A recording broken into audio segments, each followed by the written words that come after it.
জামায়াতের আমির ডক্টর শফিকুর রহমানের হৃদযন্ত্রে ৩টি ব্লক ধরা পড়েছে। তার বাইপাস সার্জারির প্রয়োজন বলে জানিয়েছেন চিকিৎসকরা। এ বিষয়ে আজ বৃহস্পতিবার সিদ্ধান্ত নেওয়া হবে।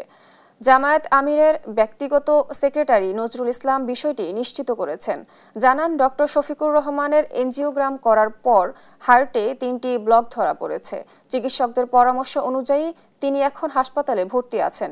এর আগে গত ১৯ জুলাই বিকেলে সোহরাওয়ার্দী উদ্যানে দলটির জাতীয় সমাবেশে বক্তৃতা দেওয়ার সময় অসুস্থ হয়ে মঞ্চে পড়ে যান ডক্টর শফিকুর রহমান। এরপর বক্তৃতা দিতে আবারও ডায়াসে দাঁড়ান তিনি। তখন ফের পড়ে যান। তারপরেই বসেই বক্তৃতা দেন তিনি। পরে তার মেডিকেল চেকআপ হয়।